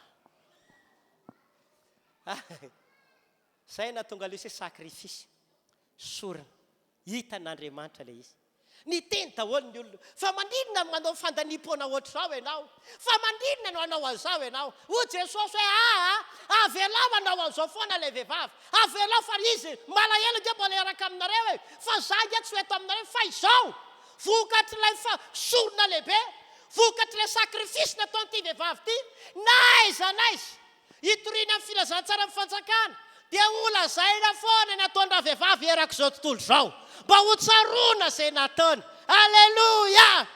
halleloia tsarovy ry havana fa manan-danja eo anatren'Andriamanitra ary tena hitan'Andriamanitra foana io karazana sorona na sakrifisy ataonao eo amin'ny fiainanao io nefa nyty asa diso-tevitra isika tsarovy anefany fa tsy ny abetsaka ilay sorona aloha no tena manan-danja na jerevan'Andriamanitra voaloha fa le toe-po manolotra an'izany averiko tsara tsy mivalera aona moa izany tsy ny abetsaka ilay sorona zay ataonao ny tena jerevan'Andriamanitra voalohany fa le tempo manolotra sy raha teo ambany kely zay manoratra inona dikan'ilay sorona le sorona toe zavatra manandanja na hoe zavatra mampangiry firy anao mihitsiny mamme anazy ny aina ray manontolo zay natao hoe sorona hoe zavatra tena mampangiry firy anao mihitsy mamme azy ohatra lika toko faraka amby 20 manomboka andiny voalohany sy ny faefatra raha ihany Jesosy dia nahita ireo fanatitra nataon'ny olona nanompo ny masony izy osy ka nahita naninona hoany nanompo ny masony izy ka nahita mpanankarena nandratsaka fanatitra tao anatin'ny fandatran-drakitra izy fa rehefa nahita mpitondra tena malahelo anankiray koa izy ka natatraka faranitra kely roa teo faranitra firy faranitra kely anankiroa faran'izay tena bitika nataon'ity vehivavy mpitondra tena ity fa mpanankarena be dia be ny nataony tao le mpanankarena dia mety manana 10 miliara le mpanankarena dia mety manana 30 miliara le mpanankarena dia mety manana 50 miliara mety nanao 100 million izy fa raha manana 30 miliara izy ka manome 100 million hita le 30 miliara ve le 100 million miala aminy ozy le 30 miliara tsy henonaranga zany fa nen'le vehivavy mpitondra tena vehivavy tsy manam-bola vehivavy tena azo lazay le famantra dia narya faranitra kely anankiroa ny tao aminy fa tonga dia nataony daholy tsy haiko mety nietreza efa mirava amin'ny roa zao zay dia ery ambody rano zay inakatsaka isy katsaka iny fa tsisy azany moa tsisy na etsy amin'ny lalambe hinana misao fa rehefa tonga amin'ny fanentanany fanatitra tsy vahoama ty fa samy mandrotsaka daholo jerevako hita ny tompo amin'izay ny alavantry mpanankarena tonga dia kodo pakebe le vehivavy amin'izay no nandeha farany tonga faranitra kely anankiroa izy toa le faranitra kely anankiroa ktan zay anankiroa tozy le mpanankarena mba kely rangany an'le ranabavy ty ny ataony tsangana amin'izay Jesosy ity vehivavy ty name betsaka indrindra tonga dia tezitra be raha-panana inona ive dia manana anao iza ny anara 100 million nataoko fa ny anazy ngy anankiroa faranitra kely anankiroa zao ny teneniko aminao tsy ny valerany na lanja an'ilay sorona ataonao ny jerevan'Andriamanitra voaloha fa le toe-po manolotra an'izany le toe-ponao nanolotra an'ilay izy ry ava malala amin'ny tompo tsy efa heninareo ve le ohatra anankiray teto raha teto nareo paster Nirina ndray andro no fanoharana kely hoe ndray andro mba mifanaraka ny kisosy ny akoho ozony le akoho ozony le kisoa tamin'le akoho ndomba samy mifanakalotsika ianao mba manome atody matsain'le akoho dia ozy koa le akoho matsain'le kisoa hoe zaro mba ome koteleta enjana be ke zany ny atody lalatsaka fotsiny dia vita fa ny koteleta tsy maintsy misy inona tsy maintsy misy fantidina mihitsy ao ary misy fahafatesana miatra io koa ny teneniko aminao androany rehefa manao sorona ianao atovy-mba henony ainao ny tena zany ny ataok'Andriamanitra fa mahita n'iny Andriamanitra tsy hitan'ny paster iny tsy hitan'ny mpanompon'Andriamanitra iny fa le Andriamanitra ivavahanao mahita ny ataonao rehetra satria nahoana Andriamanitra mahita aleloia amen ve rehefa tena ambarako aminareo tonga ato amin'ny toerana ity rehefa hitan'Andriamanitra ny sakrifisy na hoe rehefa hitan'Andriamanitra ny sorona ataonao dia amoakanao amina fandresena lehibe Andriamanitra averiko rehefa hitan'Andriamanitra ny sakrifisy na hoe rehefa hitan'Andriamanitra le sorona lehibe ataonao io dia amoakanao amina fandresena lehibe Andriamanitra aka ohatra anankiray ny tantaran'i Jefta ndray andro Jefta sy ny vahoaka ny ady rehefa niady ry zareo dia ozy ny soratra masina hoe tena nahery be ny fahavalo mafy be teo amin'ny loany ny fahavalo tsy maintsy nanao fiainianana tamin'Andriamanitra izy ry zareo nge rehefa hiady tsy maintsy manao fanatitra tsy maintsy manao fisoronana fa na izany azy dia hita ihany hoe nahery be ny fahavalona ndray andro amin'izay dia mivoady tamin'Andriamanitra izy Andriamanitra amin'ity ndray mitoraka ity ataovy mivoaka amin'ny fandresena lehibe zahay fa raha vao maresy eto izay Andriamanitra dia izay olona mivoaka voaloha an-tranoko ao tonga dia ataoko fanatitra ho sorona eo anatrehanao enjana e zany fa izay le toe sakrifisy sorona naresy amin'izay izy satria n'Andriamanitra hoe mavesa-danja izy zany. Ny orakoraka hoe tonga hono ny mpiaditsika e, tonga hono ny tafika netiny tarihan'i Jefta. Vao miverina vady zareo, nandisy ny orakoraka daholo ny vehivavy. Zana ny vavy matoa mbola tsy nalala lehilahy no giadona voaloha teo ambaravarana. Arabaina ry dada, tsy maty fo amanaina, nandresitsika ry dada. Toa dia izao nataon'i Jefta indresy anaka. Enjan'izany. Toa dia ozy ranabavy, tanterao ry dada, izay mifanekenao tamin'Andriamanitra. Indraindray mety marary ilay izy. Indraindray mety mavesatra ilay izy. Fa za miteny aminao androany, amin'ny fotoana hitan'Andriamanitra, mety manao sorona ianao amin'ny fotoananao, indraindray amin'ny fonan'ny tompoka. Misy zavatra be dia be ke mila ataonao any. Misy fotoana manao sorona ianao amin'ny ara-bolanao. Misy fotoana manao sorona mihitsy lasa mitory filazantsara etsero. Ohatra na manokana nge taloha za nitory teny Akalamanjana za fa aza miditra amin'izany hoa e. Satria menatra ny namako a, tarito mpitarika anay a. Tamin'izany fotoana izany tanora zazalahy tao am-pasan'ny maro. Isaky ny alahady tontolo, miditra amin'ny fito zay a, dia tonga dia parivony andro tsy mody. Vao miravany amin'ny sivy, tonga dia mandeha manao tory teny Akalamanjana. Any Ampopo, any Atsiadana, any Ambanidia, any Ambotrakely, any amin'ny toerana rehetrarehetra, Molikandra sy rehetrarehetra. Ndray andro, za vao niova fo kelikely, nanao Akalamanjana teo amin'ny paompinay teo an-tanàna. Za mirahira ry ambadika ry zalahy ry mody manao an'izao. Tsisy faty antoka, sady mijery an'ilay namanamako ery any a. Ohatra hoe tsisy faty antoka mijery namana. Nefa za amin'io a, manao izay tsy ahitan'ilay namako anahy, satria mbola eny daholo ilay namana miara-maditra rehetrarehetra. Ozy amin'izay ilay mpitarika anay. Tompo tanàna no mitory teny eto voalohany. Andriamanitra, mamindrafo amiko fa tsy fantatro izay ho ataoko eto a. Za amin'io te hitsoaka. Ka ilay mpitarika anay koa tsy azo atao iny, tsy azo doifiny, tsy azo valiana. Tonga dia somesy fa inona amin'izay ozy nareo? Andriamanitra, raha mba mahay mampanjavina zao anao dia ataovy manjavina aho a. No vavaka hafahafa atao. Hainareo? Indraindray ianao, misy sakrifisy tsy maintsy ataonao mihitsy mba ho voninahitra Andriamanitra. Ny voninahitra ao, ny lazanao, ny bombanao, ny herinao, mandiana mba atao fahitan'Andriamanitra iny. Rehefa hitan'Andriamanitra iny, misy fandraisana ngeza be ho ataon'Andriamanitra aminao. Misy fandraisana lehibe ho ataon'Andriamanitra aminao a. Halleluja! Amen. Mandrapavia, satroka hira foana amin'izay ny tanora. Toy izany zalahy hira, mandefa hira. Ozy izay ilay mpitarika anay, miditra amin'izay mitory teny e. Mbola tsy mitory teny koa re efa tsemboka be daholo ny vatako iray manontolo. Satria naninona? Matahotra ishe vahoaka. Tonga dia ozy ilay namanay, ozy ilay namako ireo mpiray tanànako, olona fotsiny teo amin'ilay tanàna amin'ny fotoana mpakarana iny ny olona, olona zany. Andriamanitra, za iaho mbola tsy mahay mitory teny eny. Mitory tena tenin'Andriamanitra haiko tsenjery tamin'izany dia Jaune 3:16 dia Jaune 10:10. Amin'io tsy haiko koa izany Jaune ao anaty Baiboly a. Efa ataoko tsenjery be any an-tsaina any ilay izy. Dia misy taratasy kely zay efa hoentiko ilay taratasy kely. Karaha sanatria voatondro. Dia efa ino ny raisiko eo dia mody ozy amin'io. Fakitsika zany ny Jaune ataoko fa zao. Mbola misy taona ary asiko rape ao amin'ny page 43 zany. Le Jaune ataoko fa 10, ao amin'ny page zao zany. Amin'izay tonga dia any amin'ilay page ny jerevako. Ka nangovotra loatra ho jerevantsika zany a. Ny Jaune ny lika angambany izay tsy tadidiko tsony.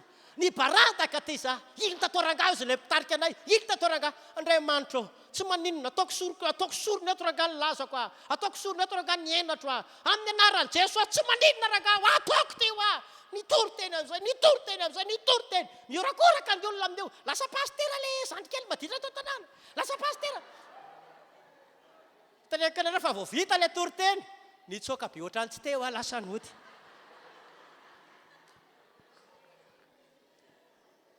Nandehana ny tanora tany an-tranonay a. Fa naninona hono ianao? Tsy haiko izay nahazo anaty eo. Fa amin'ny fotoana misy sorona ataonao eo, hitany tompo io ry havana. Hitany ianao hoe manao sorona. Mety tena misy fotoana ianao manao sorona ny hainao, manao sorona amin'ny fotoananao, manao sorona ny tokantranonao, noho ny amin'ny Jesosy Kristy hitany io ry havana. Fa zany teny aminao, tsy ho jeren'Andriamanitra fotsiny zany, fa mampandresy anao Andriamanitra. Mampandresy anao Andriamanitra ho a. Izay fandraisana tsy azonao hatramin'izay, omen'Andriamanitra anao zany. ho ataon'Andriamanitra aminao zany zay tsy mety niala tao fiainanao hatramin'izay no lesonina nataonao teo anatin'Andriamanitra hitan'Andriamanitra izany mpandresina ao amin'ny anaran'i Jesosy farany a melohany amaranako ny toriteny fa vita le izy koatran'izay koa ry havana hitan'Andriamanitra foana koa ny tsy fitiavan-tena sy ao anatsika eo matetika Andriamanitra manome toromarika antsika foana mba melanja ny hafa hitan'Andriamanitra foana hoy aho ilay tsy fitiavan-tena ao anatintsika ao hitany io ry havana sy ny antony mantsy dia izao matetika Andriamanitra hoy aho dia manome toromarika antsika foana mba amelanja ny hafa aoka samy anao ny hafa namany mihoatra noho ny tenany dia zay zany amin'ny maha-kristianina atsika amin'ny maha-olon'Andriamanitra atsika andao tsika hianatra amelanja ny hafa mihoatra atsika ohatra ny amenina mora kely iny tsoza sasany pasteur za kosa tsy miditra amin'izany matetika Andriamanitra no miteny atsika mba tsy ho tia tena ihany koa tsika fa mila tia ny hafa ny tsy fitiavan-tena dia teneniko anao fa tena ilaina eo anatren'Andriamanitra averiko ny tsy fitiavan-tena dia tena ilaina maha-olon'Andriamanitra atsika ilaina maha-kristianina atsika mila miaina amin'izany zasenao satria hitan'Andriamanitra zany manenona hony hitan'Andriamanitra Andriamanitra mahita ny tsy fitiavan-tena natsika dia zao teneniko amintsika ny tsy fitiavan-tena dia manokatra varavarana mba ahafan'Andriamanitra miasa ho asy ho anao averiko ny tsy fitiavan-tena dia mahatonga an'Andriamanitra manokatra varavarana ho anasy ho anao mpantsaka faharoa toko fahaefatra andiny fahavalo any amin'ny mpantsaka faharoa toko fahaefatra andiny fahavalo dia misy vehivavy tena tsy tia tena ary tsy nitady tambony tamin'ny zavatra nataony ilay vehivavy Sonemita io vehivavy io dia mandalo isan'andro eo amin'ny tranony foana ry Elisa sy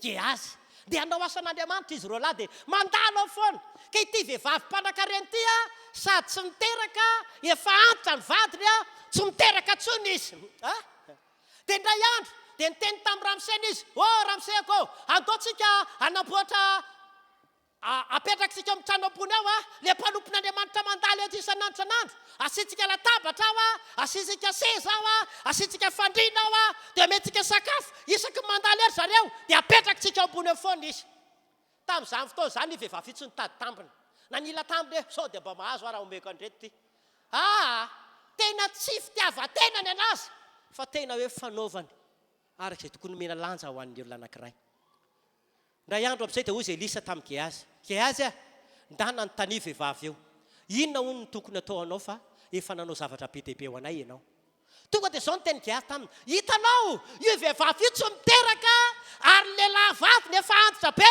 noho izany taranaka ny tena mahory azy taranaka ny tena mampijaly azy tsy manana zanaka izy tonga dia hozy Elisa raha vehivavy raha mitsingerina ny taona toy izao dia mitsotro zazalahy ianao osy ilay vehivavy ahoana aza mandainga ny ankizy vavinao ohatra hoe zavatra impossible le izy ohatra hoe tsy mitombona le izy fa isaorana an'Andriamanitra noho le tsy fitiavan-tena hitan'Andriamanitra tao am-pony dia nanokatra varavarana ho azy Andriamanitra ka nitahany vehivavy eo ianao koa androany amin'ny anaran'i Jesosy zay zavatra nandrasanao hatramin'izay ka nieritreretaka efa tsy ho azo intsony aza matahotra ianao manantena andray ako velona amin'ny finoanao omen'Andriamanitra anao amin'ny fomba mahagaga izany omen'Andriamanitra anao amin'ny fomba mahagaga izany Alleluia ary jerevinareo hoe ndray andro ake maty le zasy fa vokatry le tsy fitiavan-tena velomin'Andriamanitra zany satria tena tsy tia tena le vehivavy fa namelanja ny hafa hitan'Andriamanitra iny dia iny nitainy tompo azy farany mpanjaka faharoa toko fahavalo andiny voalokatra amin'ny fahaenina nisy vanim-potoana tena nisy mosary be tao amin'ny tanànan'ny vehivavy Sonemita io niala tao mihitsy izy satria mosary ny tao an-tanàna nandritra ny fito taona izy tsy tao nipetraka tao daholo ny tany ny fananany rehetrarehetra ainao rehefa mipetraka eo aman-taonany maro ake ny arenanao ka tsy eo ianao natahirin'ny olona nalain'ny olona daholo ny tany katsaka ny tany mangazo tany kafe tany navani tany inona koa tany rehetrarehetra nalain'ny olona daholo tsy nanany izy dia reny le vehivavy hoe efa milamina hono ny tanàna rehefa miverina izy hainaoko vehivavy tsy asian'ny olona vidina angendrindray tsy ajain'ny olona angendrindray tsy atahoran'ny olona rehefa miverina le vehivavy sy le zanany dia nanomboka nitady mifananana tsy omeny olona nomboka nakany amin'ny mpanjaka Gehazy dia ilay vehivavy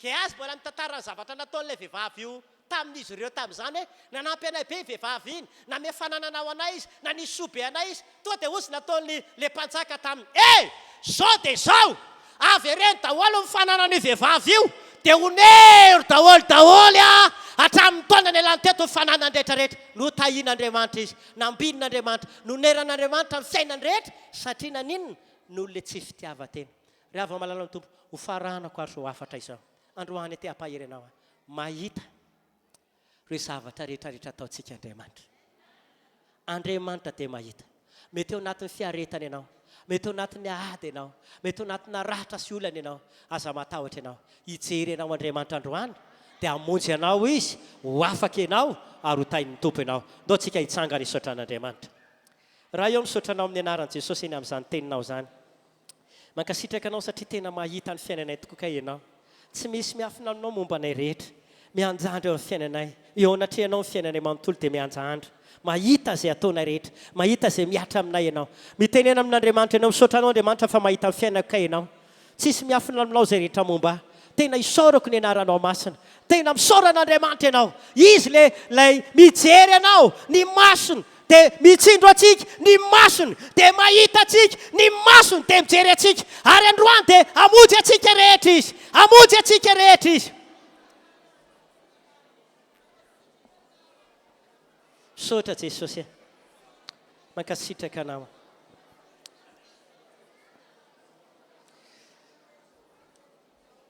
sotra tompo amin'ny anaran'i Jesosy angina isika rehetra amindreo tsara ny lohan'ny fiangonana ho anareo rehetra izay taoko hoe matsapa ao anatina fitondran-tena ao anatina fitondrana tena mavesatra ao anatina fitondrana tsy ara-jarina anaovan'ny olona fitondrana tsy mety matsapa ianao tena mijaly malahelo misy fotoana ianao tena kivy te hamoy fo indraindray ianao fa te ho foaty mihitsy angambana ho anareo manaraka amin'ny Facebook ho anareo ato anatin'ny trano fivavahana mety tena ao anatina fahadisokam-panantenana angambana verevitra alohan'ny fiainanao ianao ary manontany ianao indraindray hoe mahita amin'ny fiainako ve Andriamanitra sa tsy mahita namaly ianao izy androany fa mahita anao izy apetrao mifonareo ny tananareo fa hivavaka amin'izao fotoana izao amin'ny fotoana mipetraka amin'ny fonao ny tananao dia raisin'Andriamanitra ary raha eo amin'ny anaran'i Jesosy hivavaka ho an'izao fiangonana ho an'ireo olona mpanaraka torotena amin'ny Facebook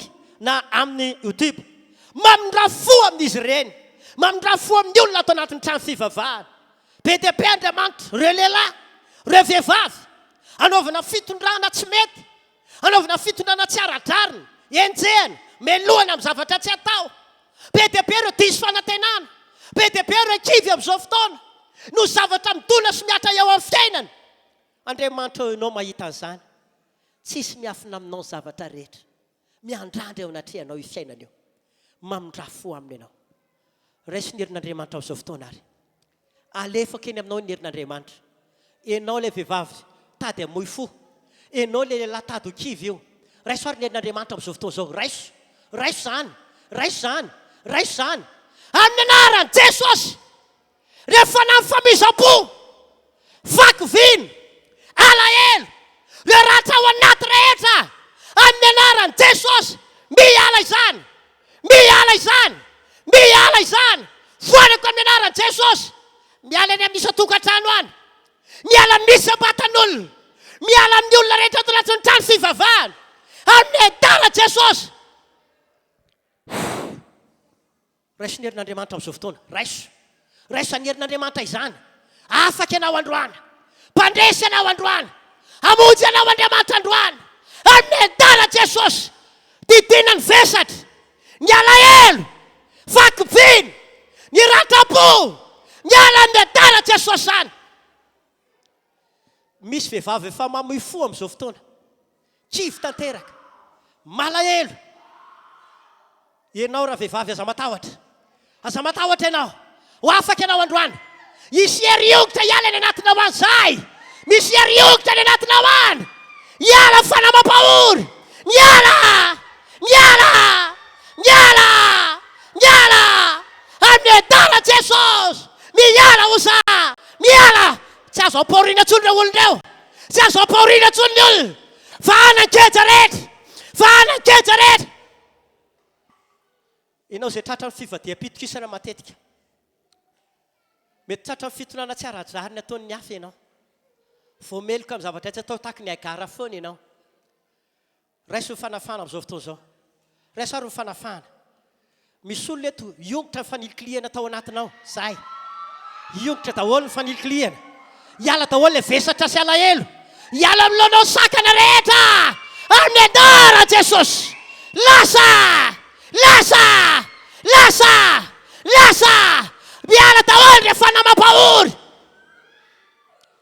Iongotra hatramin'ilay famosaviana, zay iongotra fanana famosaviana, ilay famosaviana mpitondra aretina, be korotana, manao tsatoka, mampahory, miala amin'ny andaran Jesosy zany, miala amin'ny andaran Jesosy zany.